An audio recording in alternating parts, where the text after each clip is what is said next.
बिस्मिल्लाहिर्रहमानिर्रहीम। अस्सलाम वालेकुम। मैं हूं जावेद इकबाल और आप देख रहे हैं प्रोग्राम न्यूज़ वॉच। इस प्रोग्राम में हम बात करते हैं दिन भर के अहम वाक़यात और दिन भर की अहम खबरों पर तज्ज़ियात शामिल करते हैं अपने इस प्रोग्राम में। पाकिस्तान में हर तरह की सियासत हो रही है और जाहिर है कि सियासी फ्रंट पर भी कई अहम फैसले लिए जा रहे हैं, कई इक़दामात हो रहे हैं। जब से हुकूमत ने बागडोर संभाली, यानी आज से 3 साल कबल, उस वक्त से लेके आज तक, यानी कल जब वफाकी काबीना का इजलास होगा तो वो 86वां इजलास होगा। लेकिन आज इस हवाले से, कैबिनेट की मीटिंग्स के हवाले से, एक इंतहाई हैरानकुन खबर हमने अखबारों में देखी। काबीना की सेक्रेटरी यानी कैबिनेट सेक्रेटरी नरगिस सेठी कहती हैं कि अच्छा हुआ कि पहली बार काबीना के इजलास में नेशनल स्ट्रेटजी के हवाले से कोई बात हुई। अगर ये सिलसिला ये है तो इसका मतलब ये हुआ कि गुज़िश्ता जो 84 इजलास हुए हैं या 85 इजलास हुए हैं और कल कैबिनेट का काबीना का 86वां इजलास हो रहा है, उसमें अब तक क्या बात हुई है। हम देख रहे हैं कि पाकिस्तान के अंदर इत्तेहाद की सियासत की बात की जा रही है, मुफाहिमत की सियासतों की बात की जा रही है। हमने देखा कि पहले 3 साल जमीयत उलमा इस्लाम, मुत्तहिदा कौमी मूवमेंट हुकूमत के इत्तेहादी रहे और अब मुत्तहिदा कौमी मूवमेंट और जमीयत उलमा इस्लाम फजलुर रहमान ग्रुप ऑपोजिशन में है। इससे पहले मुस्लिम लीग नून भी हुकूमत की इत्तेहादी रही, लेकिन मुस्लिम लीग नून वो वाहिद जमात थी जिसने सबसे पहले हुकूमत को छोड़ा। अब हुकूमत की इत्तेहादी है पाकिस्तान मुस्लिम लीग काफ। इसके साथ साथ हम देख रहे हैं कि मुत्तहिदा कौमी मूवमेंट सिंध के अंदर यानी ऑपोजिशन में भी है, कौमी असम्बली में भी, सेनेट में भी ऑपोजिशन में है, लेकिन इसके साथ साथ सिंध के गवर्नर डॉक्टर इशरतुल इबाद ने अपनी जो नशिस्त है वो दोबारा संभाली है।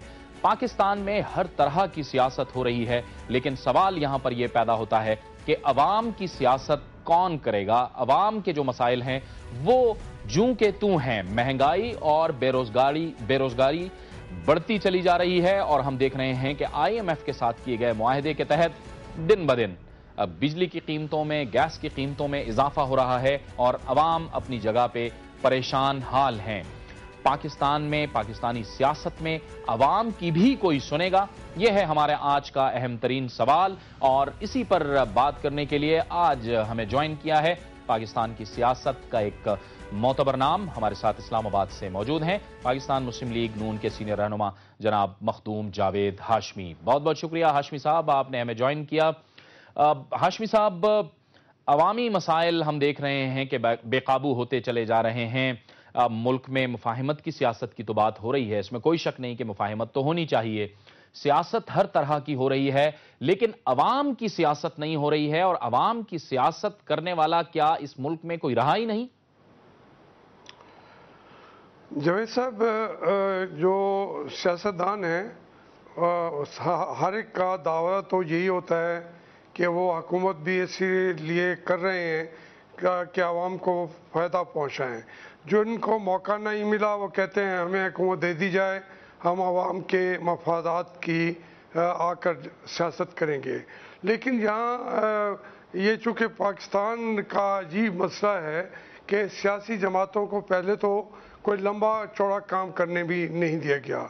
जब काम करने के मौके मिलते हैं तो उस वक्त हम करते नहीं हैं, आदत नहीं होती डेवलप। और फिर आवाम मैदान में होते हैं, वो कहते हैं इनसे जान छुड़ा ली जाए, जो भी आता है आने दो, ये तो लुटेरे हैं, ये कुछ कर नहीं रहे।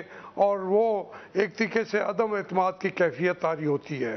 तो मैं समझता हूँ कि आवाम की सियासत उस मानों में हो भी नहीं रही। ये मेरा ईमान यही है कि जिस दिल गुर्दे के साथ क़यादत को, सियासी क़यादत को प्लानिंग करनी चाहिए थी, अपने मुल्क के हालात को बेहतर से बेहतर करने के लिए जितना वक्त देना चाहिए था वो भी क़यादत ने अभी तक नहीं दिया। तो जिस मुल्क के वसाइल इतने बड़े हुए हों और जो क़यादत उनको जिसको अल्लाह ने अता की है, अगर वो भी कौम के मसाइल के लिए दिलो जान की कुर्बानी न दें तो ये इस मुल्क की बदनसीबी कहेंगे। लेकिन मैं समझता हूँ कि ये मरहला जो है, जो आया है सियासत का, अगर इसमें से गुजरते हुए जब आगे बढ़ेंगे तो अवाम का शऊर तेज़ हो चुका होगा और वो इस मरहले से गुजरते हुए आइंदा इंतखाबात तक के लिए वो बिल्कुल अपने फैसले कर चुके होंगे। तो मैं समझता हूँ कि لیڈروں کو اپنی خدمت کی بجائے اب عوام کی سیاست اور عوام کی خدمت جو ہے ان 2 سال کے لیے ہر قیمت پر کر لینی چاہیے، ورنہ پھر عوام کا فیصلہ جو ہے وہ ایک ایسا بڑا حد فاصل قائم کرے گا کہ لیڈرشپ کو یا ختم ہونا پڑے گا، نئی لیڈرشپ جنم لے گی، یا یہی لیڈرشپ ہے اگر اس نے ان 2 سالوں میں قوم کا ساتھ دے دیا تو ہو سکتا ہے قوم ان میں سے کسی پر اعتماد کرے۔ یعنی آپ ہاشمی صاحب کہنے کا مقصد یہ ہے کہ ایک تو ظاہر ہے جمہوریت ہی اس مسئلے کا حل ہے اور بار بار جمہوریت ہی اس مسئلے کا حل ہے، دوسرا ہم یہ دیکھتے ہیں کہ جماعتیں یعنی تمام سیاسی جماعتیں انقلاب کی بات تو کرتی ہیں، لیکن شاید اگر ہم گراؤنڈ ریالٹیز میں دیکھیں، حقیقت میں دیکھیں تو وہ حقیقت اس کے برعکس ہوتی ہے کہ کوئی بھی جماعت اس انقلاب کے لیے شاید وہ محنت نہیں کر پاتی، وہ جدوجہد نہیں کر پاتی۔ آپ کے خیال میں اس میں رکاوٹ کیا ہے کہ ہم عوام کی جانب ظاہر ہے ہم ووٹ تو لے لیتے ہیں لیکن پھر ہم 5 سال عوام کو بھول جاتے ہیں، تو رکاوٹ کیا ہے اس میں ہاشمی صاحب؟ اصل میں دیکھیے جی، یہ سب سے بڑی جو رکاوٹ ہے تو وہ تو یہی ہے کہ ہم سب جمہوریت کا نام لیتے ہیں، دعویٰ کرتے ہیں، لیکن ہمارا ایمان جمہوریت پہ پختہ نہیں ہے۔ جب ہمیں فیصلے کرنے پڑتے ہیں سیاستدانوں کو اپنے بارے میں، پارٹیوں کے بارے میں، اپنے کولیشن گورنمنٹ کے بارے میں، اس میں ہوتا ہے کہ how to rule the country, how to یہ گورن دا کنٹری نہیں ہوتی کہ ہم نے رول کرنا ہے، حاکمیت کے لیے ہم اکٹھے ہو جائیں گے، ہمارا کوئی بگاڑ ہی نہیں سکتا، اگر ایک کو ہٹائیں گے تو دوسرا آ جائے گا۔ اس لیے یہ بھی وجہ ہے کہ جمہوریت کے راستے میں رکاوٹیں اور بھی ہیں، جو مارشل لا رہے ہیں، جو ان الیکٹڈ لیڈرشپ رہی ہیں، جو باہر سے آئے ہوئے وزیر اعظم رہے ہیں، سب کے ایک اس میں حصہ ہے، لیکن پھر بھی قیادت کا کام جو ہے وہ خود آگے بڑھ کے راستہ نکالنا چاہیے، اس کو رکاوٹ کو ہٹا کے بھی۔ رکاوٹیں میں بتا دوں گا سینکڑوں ہیں، لیکن لیڈر تو ہوتا یہی ہے جو ان رکاوٹوں کو پھلانگتے ہوئے عوام کے مسائل کا حل تلاش کرتا ہے اور عوام کی خدمت میں وہ مسائل کا حل پیش کر دیتا ہے۔ اس لیے میں سمجھتا ہوں سیاستدانوں کو ہی حکومت کرنی چاہیے، جمہوریت کو موقع ملنا چاہیے، لیکن جمہوریت صرف میرے لیے نہیں، پاکستان کے عوام کے لیے بھی ہو۔ میری حکومت کے لیے جمہوریت نہیں، عوام کے مسائل کے حل کے لیے ہوگی۔ یہ سوچ جب پیدا ہوگی تو پھر کوئی رکاوٹ نہیں رہے گی، ہم ہی رکاوٹ بن رہے ہیں، عوام کو رکاوٹ نہیں ہے، کوئی فوج رکاوٹ نہیں بن سکتی۔ کیسے بنے گی؟ اگر ہم صحیح طریقے سے عوام کے مسئلے حل کرنے کے لیے چل پڑیں تو تمام رکاوٹیں دور ہو سکتی ہیں، اور اگر ہم ہی رکاوٹ بن جائیں تو یہ بدقسمتی کی بات ہوگی۔ ہاشمی صاحب، آپ سے کچھ دیر قبل بابر اعوان صاحب نے پریس بریفنگ کی ہے اور اس میں کہا ہے کہ شریف برادران جوڈیشل کارڈ استعمال کرنا چاہتے ہیں۔ اگر اس طرح سے ایک دوسرے کے خلاف سخت بیان بازی کی جاتی ہے تو ایک تصادم کی کیفیت پیدا ہوتی ہے۔ تصادم کی سیاست ہمیں کس طرف لے جائے گی؟ جاوید، بات یہ ہے کہ جو یہ صرف تصادم سیاست کے ساتھ ہی نہیں کر رہے، وہ ایک اوپن تصادم ہے عدلیہ کے ساتھ بھی، اداروں کے ساتھ بھی۔ میں سمجھتا ہوں یہ کیا ہم سب کو نقصان پہنچے گا۔ ابھی بابر صاحب کہہ رہے تھے کہ جی انہوں نے حملہ کیا تھا وہاں پہ سپریم کورٹ پہ، بھئی کیا تھا یا نہیں کیا تھا، چلیے اب آپ کو اس سے بھی بڑی بات یہ ہے کہ پوری سپریم کورٹ کو بے وقار تو نہیں کرنا چاہیے۔ اسی طریقے سے یہ لڑائیاں جو ہیں سیاستدانوں کی، میں نے پہلے بھی عرض کیا تھا کہ پہلے تو بڑھ کے کوئی اور آ کے مداخلت کر لیتا تھا، لیکن اب عوام جو ہیں جب وہ تنگ آئیں گے، میں سمجھتا ہوں کہ ہمیں سیاست کرتے ہوئے عوام کے مسائل کی بات کرنی چاہیے، اور سپریم کورٹ اگر کوئی فیصلے کرتا ہے اور اس کو تو سب نے قبول کرنا ہے، وہ سپریم ہے۔ ہماری مقننہ اپنی جگہ پہ، وزیر اعظم اپنی جگہ پہ، مگر چیف جسٹس اور اس کا سپریم کورٹ کا جو فیصلہ ہے اس کو تو چھوڑیں، ایک ضلع کے سیشن کورٹ کا فیصلہ بھی ہو اس کو بھی عمل درآمد کرنا حکومتوں کی ذمہ داری ہوتی ہے۔ میں سمجھتا ہوں یہ جو صورتحال پیدا ہو رہی ہے یہ ایک ایسا بڑا بحران پیدا کرنے کی کوشش کی جائے گی جس کا حل کرنا اس قد کاٹ کے سیاستدانوں کا، ہمارے جیسوں کا کام نہیں ہے۔ ہمیں قوم کو اس کے مسائل کے حل کے لیے قدم پھونک کے رکھنا چاہیے، اور جو سپریم کورٹ ہے ادارے ہیں ان کے احکامات کو مانیں گے، یہی جمہوریت کی خدمت ہوگی اور قوم کی بھی خدمت ہوگی۔ بہت بہت شکریہ، بہت بہت شکریہ جناب مخدوم جاوید ہاشمی صاحب آپ کا۔ مسلم لیگ نون کے سینئر رہنما نے ہمیں جوائن کیا تھا۔ پروگرام نیوز واچ میں وقت ہو جاتا ہے ایک بریک کا، اور بریک کے بعد ہمارے اس پروگرام کا سلسلہ جاری رہے گا۔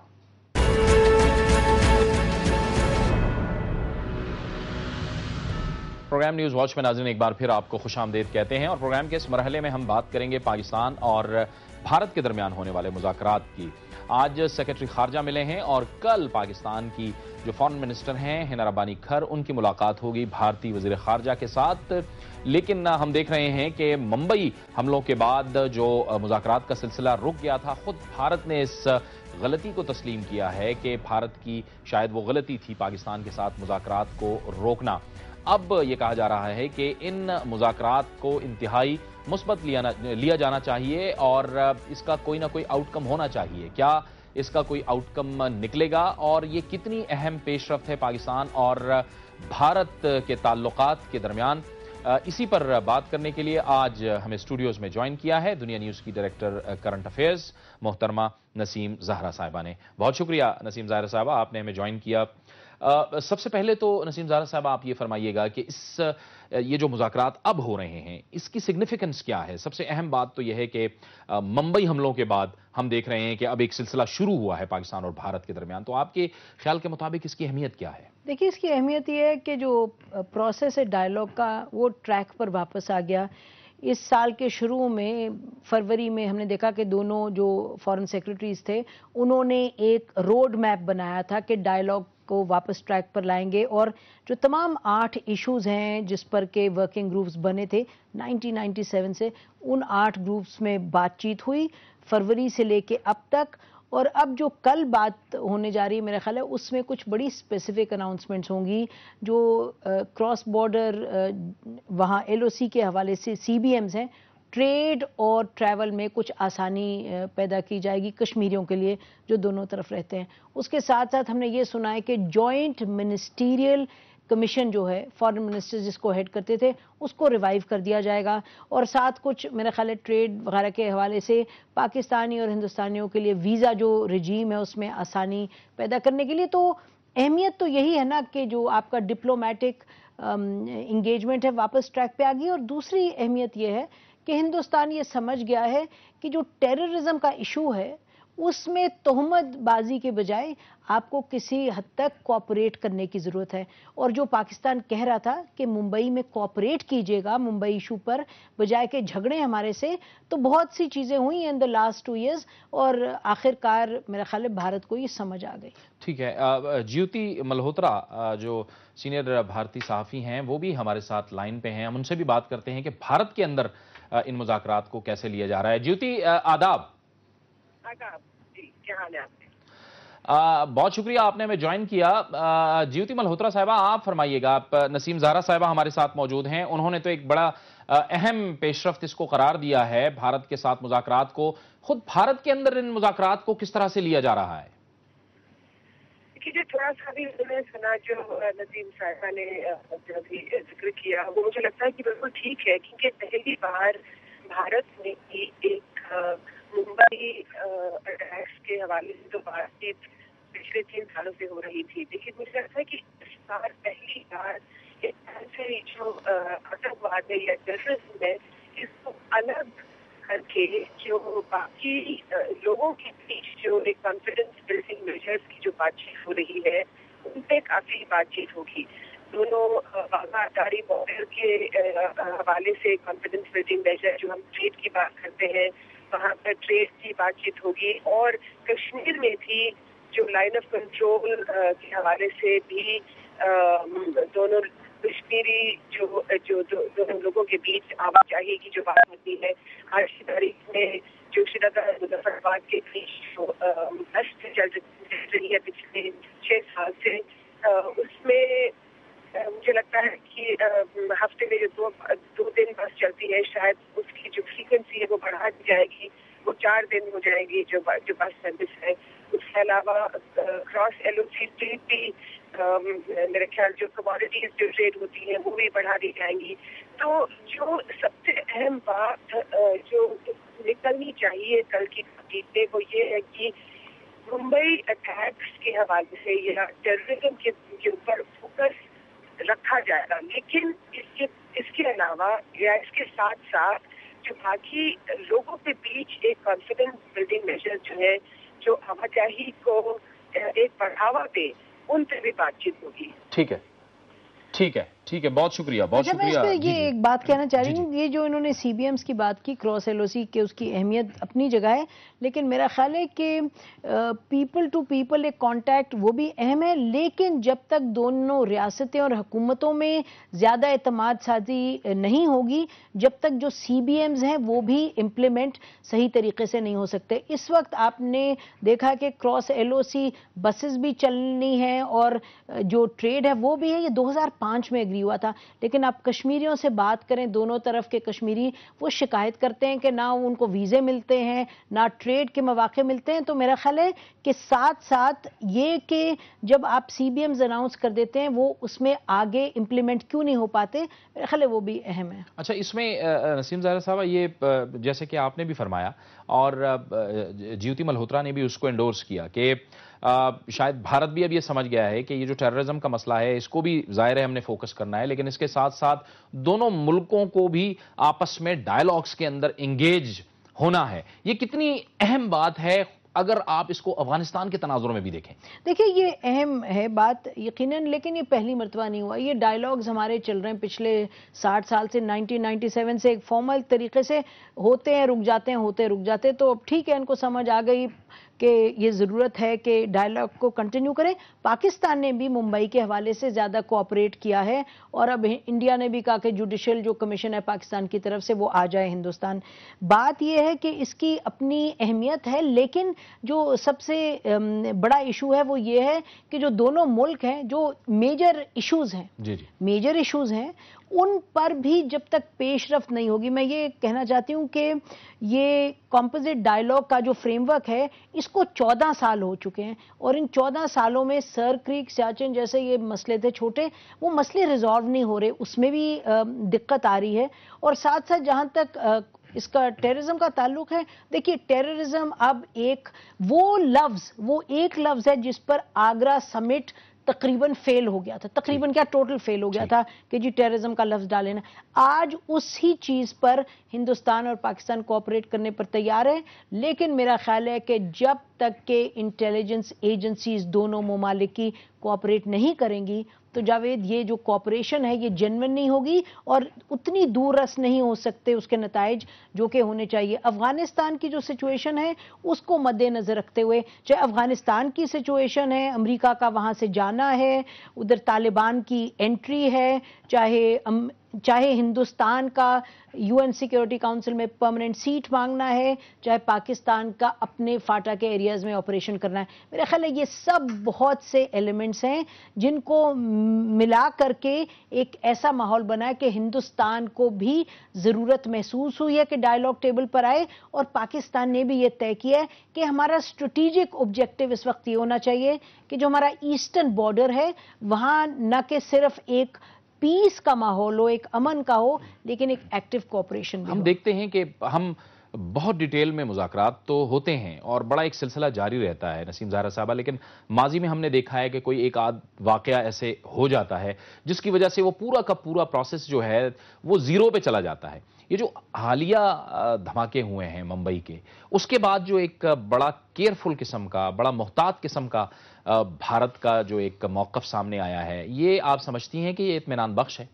बेइंतहा इत्मीनान बख्श है। मेरा ख्याल है इस पे जितने सबसे जो क्रिटिक्स भी हैं पाकिस्तान इंडिया डायलॉग के, वो मानेंगे इस बात को कि हिंदुस्तान ने फौरी तौर पे ये कहा। 23 लोग मारे गए 13 जुलाई को, और बहुत ही अफसोसनाक वाक़या था, लेकिन यकदम उनको समझ आई कि जी ये इसमें आप कोई फिंगर पॉइंटिंग नहीं कर सकते। मेरा ख्याल है थिम्पू में 2010 में जब दोनों प्राइम मिनिस्टर्स मिले थे, उस वक्त ये एक कमिटमेंट इन्होंने आपस में की थी कि जी जो पॉलिटिकल लेवल पे हमें क्लियर होना चाहिए कि बातचीत से ही बात आगे बढ़ेगी। ये एक दूसरे पर निशानदेही नुक्ताचीनी करने से बात नहीं बढ़ेगी। हिंदुस्तान के अंदर अब आप देखिएगा कि हिंदू एक्सट्रीमिस्ट ग्रुप्स हैं और मुस्लिम मिलिटेंट ग्रुप्स भी उभर रहे हैं, तो हिंदुस्तान के अंदर भी मसला है जो कि वो हिंदुस्तान पाकिस्तान पर फिंगर पॉइंटिंग करके उसको रिजॉल्व नहीं कर सकता। ये जो एक डिवाइडर था टेररिज्म, ये एक ब्रिज बिल्डिंग होनी चाहिए। और कश्मीर के हवाले से CBMs हुए हैं, बहुत अच्छा हुआ है, लेकिन हिंदुस्तान ये भी समझता है कि जब अब देखिए 4 दिन पहले ये एक खबर आई कि एक 25 साल कश्मीरी खातून को रेप किया गया अलेजिडली 2 फौजियों ने, हिंदुस्तान की फौज के 2 लोगों ने, तो उस पर अब इंक्वायरी बिठाई जा रही है। लेकिन वहाँ एक आपने देखा कि कियोस मच गया, लोग बाहर निकल आए कश्मीरी। तो जो कश्मीर का इशू है, कॉन्फिडेंस बिल्डिंग बहुत अहम है, लेकिन दोनों मुल्कों को बात करनी पड़ेगी कि किस तरह से इस इशू को आगे बढ़ाएं। उसमें मैं एक बात कहती चलूं कि हमेशा से जब फॉरेन मिनिस्टर जाते हैं या हेड ऑफ स्टेट, तो वो हुर्रियत के लोगों को मिलते हैं वहां, और इस मर्तबा भी मिल रहे हैं। और इंडियन फॉरेन मिनिस्टर का कमेंट बड़ा अच्छा है, इंटरेस्टिंग है। उन्होंने कहा कि मिल रही हैं, काश ना मिलती, लेकिन हम चाहेंगे कि वो पीस की बात उनको समझाएं, अमन चैन की। तो वहां भी आप देखें कि इनको समझ आ रही है कि एक कोऑपरेटिव कॉर्डियल माहौल में चलेंगे तो बात आगे बढ़ेगी। बहुत बहुत शुक्रिया, बहुत बहुत शुक्रिया मोहतरमा नसीम ज़हरा साहबा, आपने हमें ज्वाइन किया। प्रोग्राम न्यूज़ वॉच में वक्त हुआ चाहता है एक ब्रेक का, और ब्रेक के बाद हमारे इस प्रोग्राम का सिलसिला जारी रहेगा।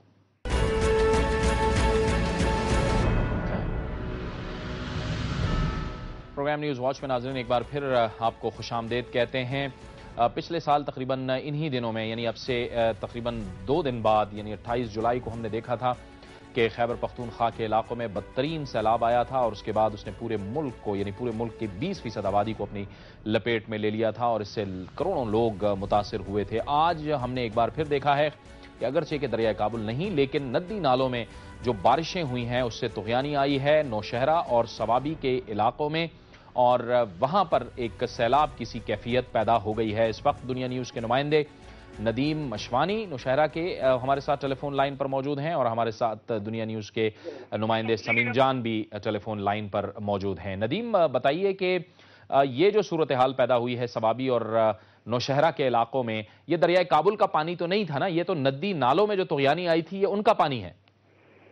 जावेद साहब, आज तो जो बारिशें हुई हैं उन्होंने नौशहरा में और सवाबी के इलाके जहांगीरा में तबाही मचा दी, जिसके नतीजे में विशालपुर, पंडर, नौशहरा कलां, शाहसदा रोड और जहांगीरा इससे बहुत मुतासर हुए हैं। तकरीबन 26 से 28 तक जो घर हैं मुकम्मल तौर पर मुनहदम हो चुके हैं, और सैकड़ों घरों को बिजली नुकसान हुई।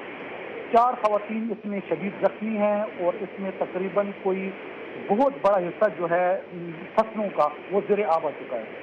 कंडर मुर्दारा स्कीम एक लेफ्ट इरिगेशन स्कीम है जो कि रिसालपुर को और कंडर गांव को, इनकी ज़मीनों को दरियाफ्त करती है, उसकी 2 जगहों पर शिगाफ आ चुका है। लेकिन बदकिस्मती से सूबाई हुकूमत का कोई नुमाइंदा या डिस्ट्रिक्ट हुकूमत का कोई भी नुमाइंदा इन इलाकों का ना उन्होंने रुख किया है, ना कोई दौरा किया है। लोग अपनी मदद आपके तहत उन्होंने आज भी अपने जख्मियों को, अपनी फसलों को बचाने की कोशिश की है, और हम देख सकते हैं कि अस्पतालों में भी इमरजेंसी नाफिज की गई है और ना कुछ दुआ।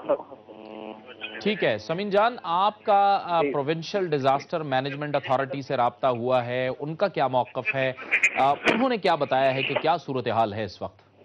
जावेद साहब, जैसे कि डिजास्टर मैनेजमेंट से राब्ता हुआ है तो उनका कहना था कि हमने तो सारे इंतजाम किए, और दरिया काबुल से इस वक्त कोई सैलाब का खदशा नहीं जाहिर किया जाए।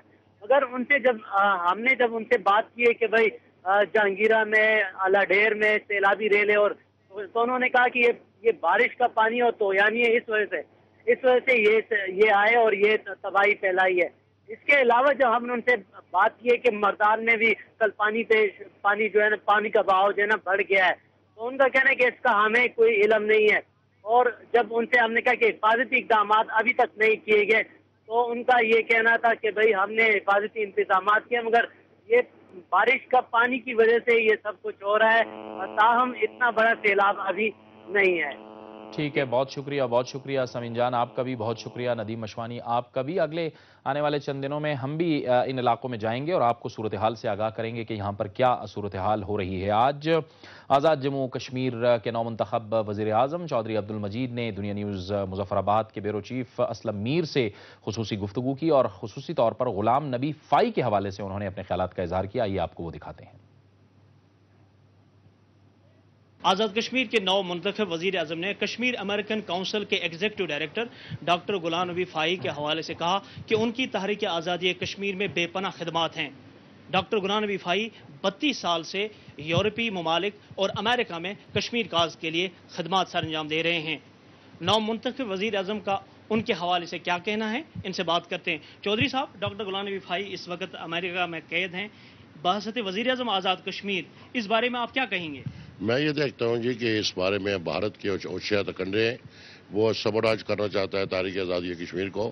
وہ ایک شریف شہری ہے، امریکن سٹیزن ہے وہ۔ ڈاکٹر فائی جو ہے اس کی کشمیر کے بارے میں بہت ساری خدمات ہیں۔ میں یہ سمجھتا ہوں جتنی بھی اس کی مذمت کی جائے وہ کم ہے، اور میں بین الاقوامی برادری سے، امریکہ سے بھی یہ درخواست کروں گا کہ ان پر جو من گھڑت اور جھوٹے مقدمات بنائے جا رہے ہیں ان کو ریلیز کیا جائے۔ یہ پورے ایک ریاست کے لوگ جو ہے ان کا یہ مطالبہ ہے، اس لیے کہ ہم پرامن شہری ہیں، اور ہماری آج بھی آپ دیکھیں مقبوضہ کشمیر کے اندر انڈیجیس موومنٹ ہے، وداؤٹ آرمز موومنٹ چل رہی ہے۔ لوگ اپنا حق آزادی مانگتے ہیں، اور آزادی کا حق مانگنا کوئی جرم نہیں ہے۔ اس بنیاد پر ہم ڈاکٹر فائی کی پوری قیمت پر ہر حالت میں، ہر صورت میں ان کی حمایت کا اعلان کرتے ہیں، اور میں یہ سمجھتا ہوں امریکن جو ڈپارٹمنٹ ہے اس کو جو ہے وہ اس کو رہا کرے گا۔ یہ تھا ہمارا آج کا پروگرام۔ اگر آپ کو کوئی رائے دینی ہے تو ہمیں لکھیے، ہمارا ای میل ایڈریس ہے nwo@duniatv.tv۔ پروگرام نیوز واچ سے جاوید اقبال کو اجازت دیجیے، اللہ حافظ۔